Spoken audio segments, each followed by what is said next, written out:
What's going on, guys? Welcome back to my channel. Today I'm going to rank all 11 films that I saw at the theater last month in June. Kicking everything off at the very bottom, unfortunately, at number 11 is The Phoenician Scheme. Now, when it comes to Wes Anderson movies, unfortunately, I just do not connect with his films. Although I am open-minded, I would like to give him more of a chance. And so that is why I wanted to go and see The Phoenician Scheme. With the advertisements and the trailer, I thought maybe I would connect with this movie. It does have an amazing ensemble cast, including Kate Winslet's daughter, and I thought she was the best part of the movie. But I gotta be honest, every moment that I was watching this film, I did not understand what was going on, what was happening, what was the purpose as to why they were doing what they were doing throughout the entire film. And I hate when I feel like that. I don't want to feel confused while I'm watching a movie. And I feel like when it comes to Wes Anderson's films, that's usually the case when I'm watching his movies. I just don't understand. Asteroid City that came out, what, a couple of years ago? Same exact thing. Great ensemble cast, but I didn't understand what was going on at all. I was also kind of bored with that movie.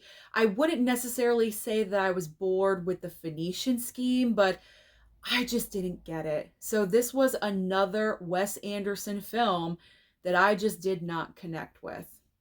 Coming in at number 10 is Megan 2.0. Now, you guys may be a little bit surprised that I have Megan 2.0 so low on this list, but when I'm going to make these ranking lists in the future, I am going by the stars that I rate it on my Letterboxd account. And after I saw Megan 2.0, I only gave it a 2.5 star. I feel like the main reason why this film does not work is that the overall shift of tone from a horror film from the first movie to a sci-fi action film for the second film was a huge mistake. They should not have switched up the formula, but they did. Blumhouse, James Wan, whoever was in creative control of Megan 2.0, wanted this franchise to go in a different direction, and it didn't work. For me, it just did not work. It was cringy, as I thought it was going to be, with those one-liners in the trailer. It was cringy, but also this movie decided to focus in more on like the secondary characters. They were more in the mix, like Allison Williams, her assistants, her creative assistants. You know who I'm talking about in the movie. They had bigger roles in this film, and honestly, I just did not care because their characters are boring. And so there just really wasn't anything that was super entertaining besides Megan herself. When Megan was not on screen, I didn't really care what was happening in the movie. I feel like Megan, her screen time was kind of cut because she's sharing the screen time with this other creation. And so because of that, we're not seeing Megan as much as we did in the first movie. So it just didn't work. It was just a whole mess of, this just did not work. I don't really know what else to say about it. It just did not work. They changed up everything, went in a different direction, and that was a huge mistake, in my opinion. Number 9 is going to be 28 Years Later. So I still have not seen 28 Days Later, but I was able to stream 28 Weeks Later. I think it's available on Hulu or Disney Plus, whichever one of those that you have. You can watch 28 Weeks Later. They added that onto streaming kind of in preparation for 28 Years Later. So I was able to watch one of the previous films before Years. And so I really enjoyed 28 Weeks Later. I thought it was a great movie, even though I think a lot of people can agree that 28 Days Later is like the best movie of the franchise that we have.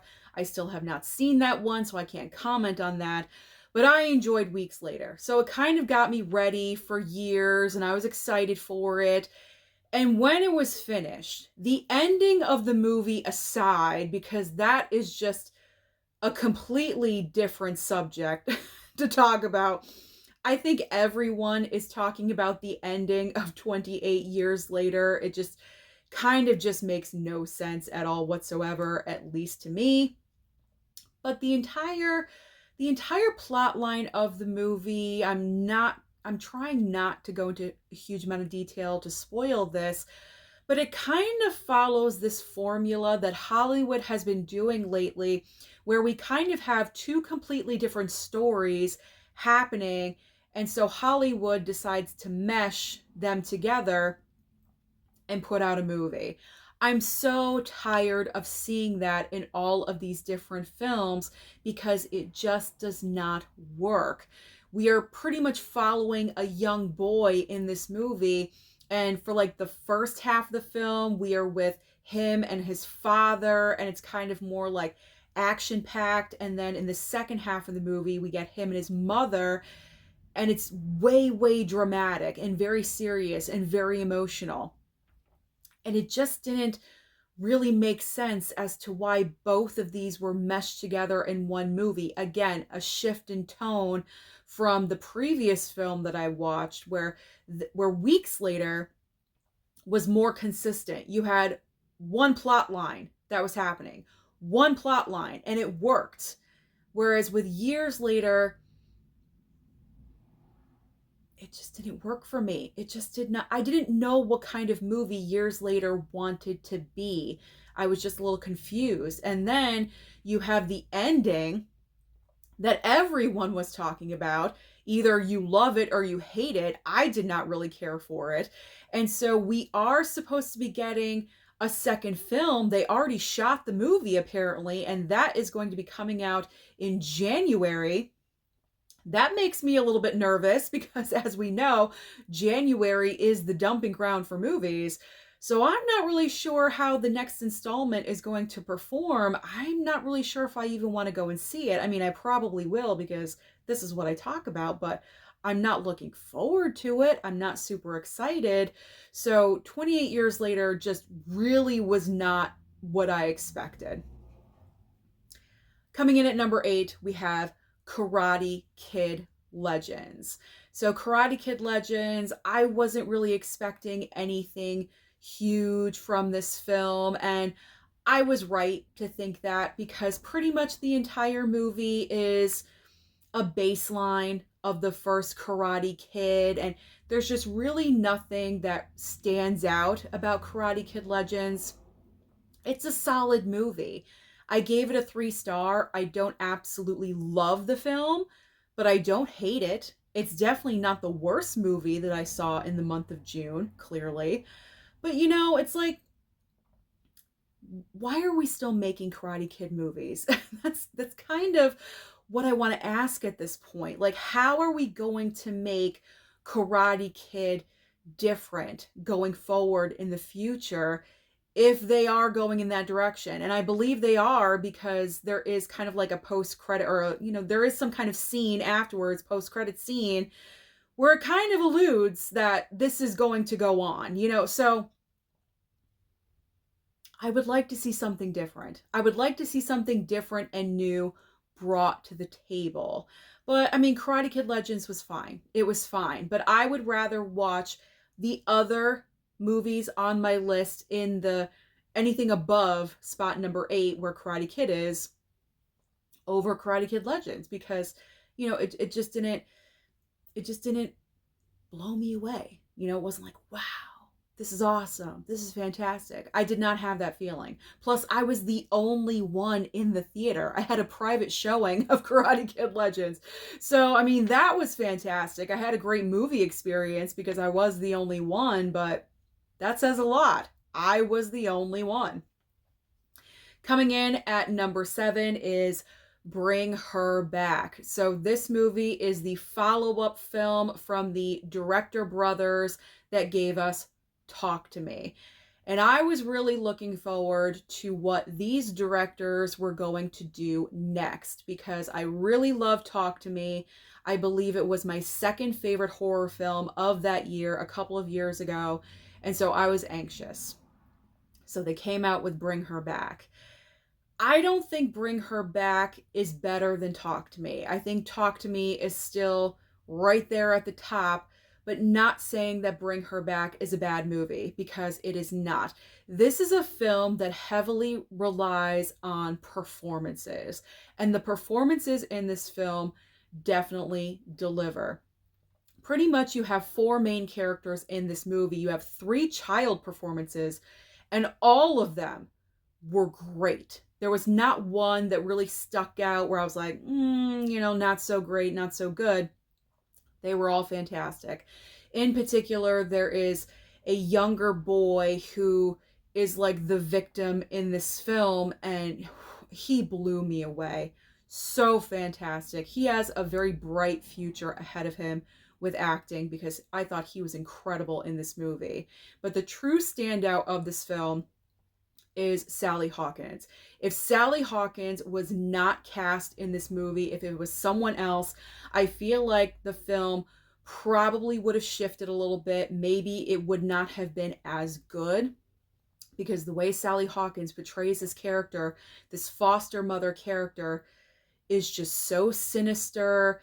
First, when you meet her on screen, she looks like she's okay. She sounds, ideal, and she wants to do activities with the kids and things like that. But as the film goes on, her sinister layers and her intentions of what she is trying to accomplish are slowly revealed.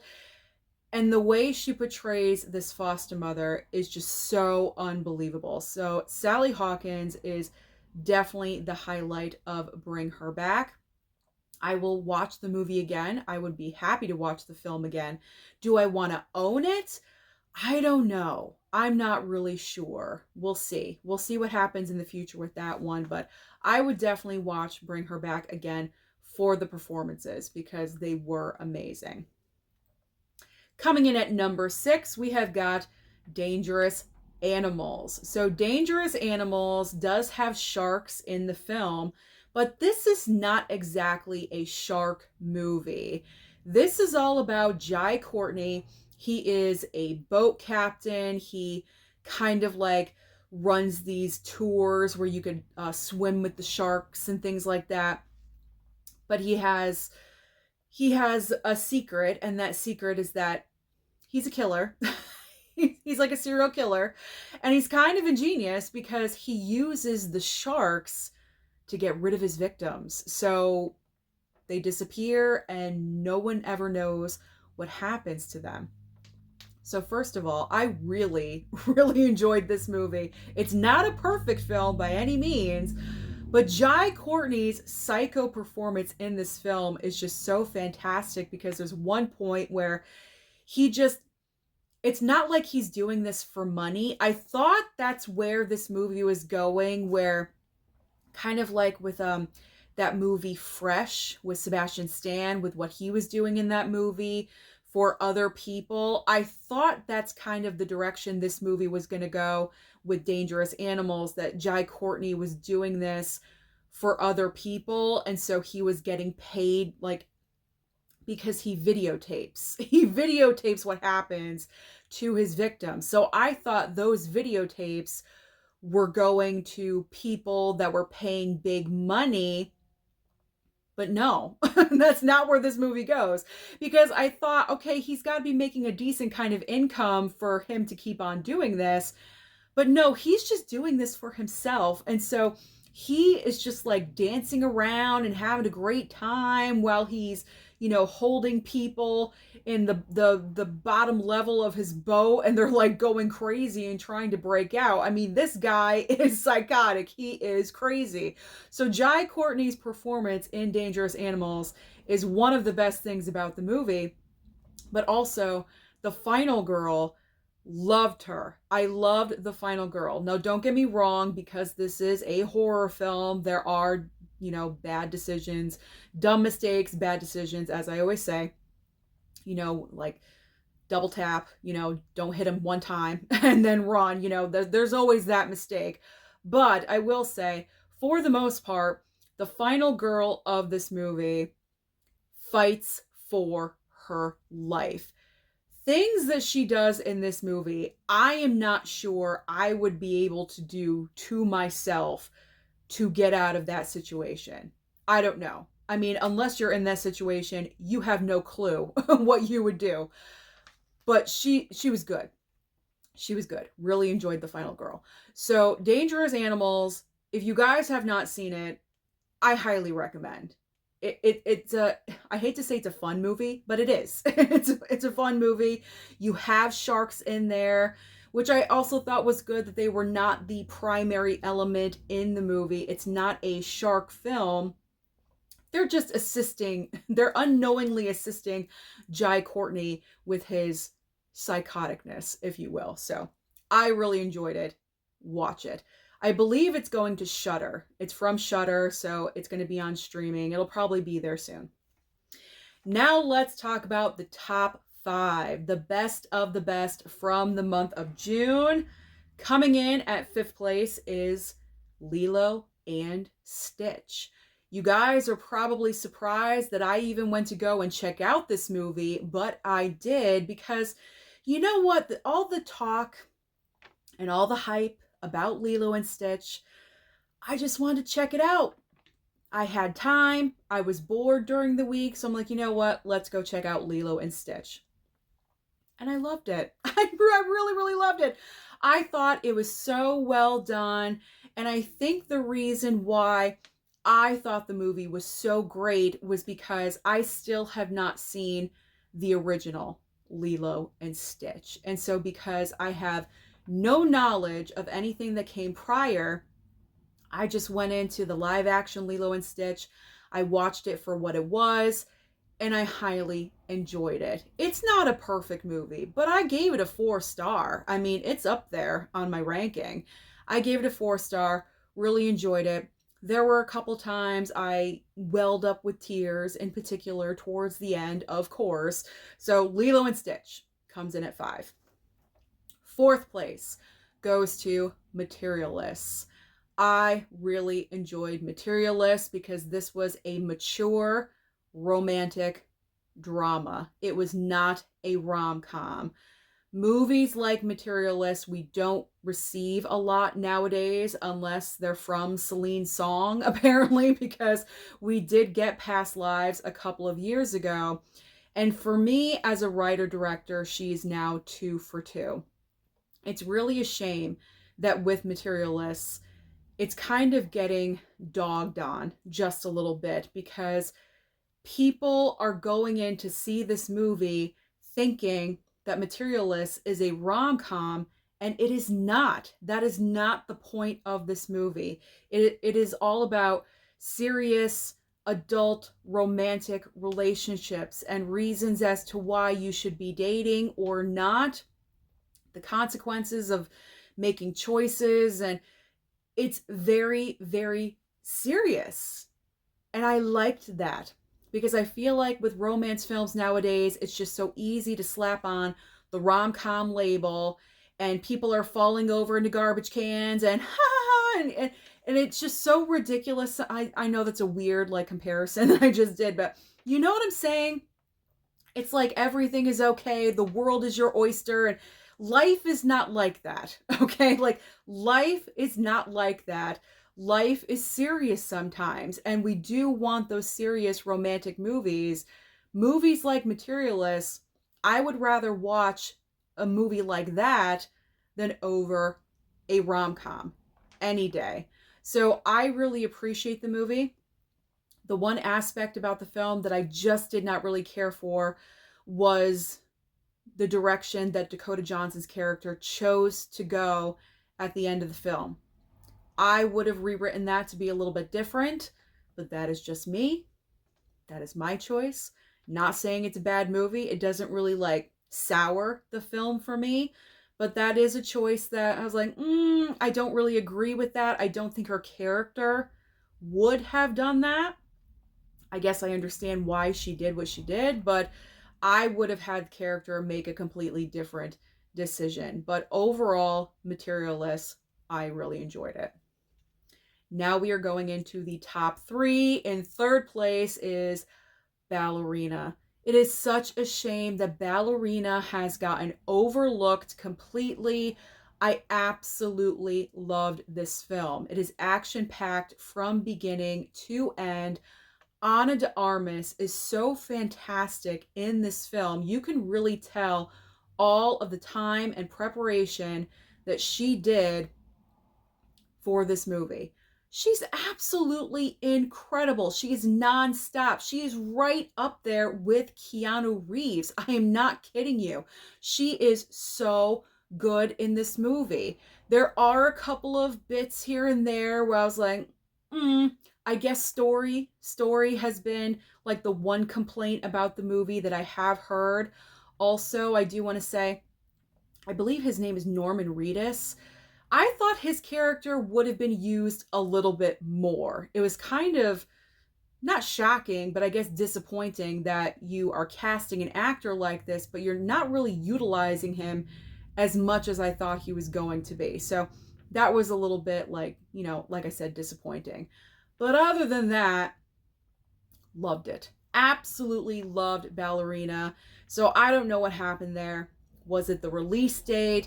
Was it that people don't want to see a female action star? I don't know what the reason was. I'm going by the wrong release date. I feel like if Ballerina was released in March a couple of months ago, it would have done a lot better. I feel like there was just way too much competition in the month of June, unfortunately. Plus, it came out right after Mission Impossible Final Reckoning. That's direct competition with being an action movie. So I think it was timing. It was the wrong month.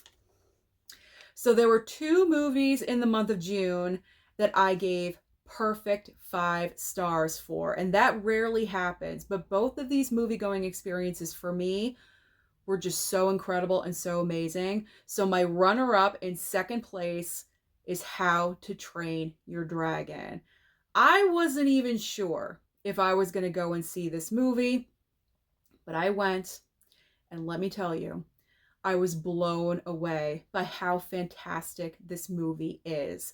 Now, I had not seen, like Lilo and Stitch, I had not seen the original How to Train Your Dragon. I do have the Blu-ray, but I was hearing that this live action version is a direct shot-for-shot remake of that original film. So you know what? There was really no need for me to see the original film. I'll just go into the live action and accept it for what it is. Either I like it or I don't. And I loved it. I was so surprised with how much I loved this film. I mean, anything to do with animals, I'm a sucker for. It doesn't matter if you're a dragon or not. And in How to Train Your Dragon, Toothless, I love Toothless. Toothless is so cute in my opinion. It reminds me of my cat because my cat is black with those like gold green eyes. And so I was just a sucker for Toothless. What can I say? Absolutely loved it. And it was just so charming with a lot of heart, a great message. And so How to Train Your Dragon, fantastic. If you guys still have not seen How to Train Your Dragon, please change that because it is a fantastic movie.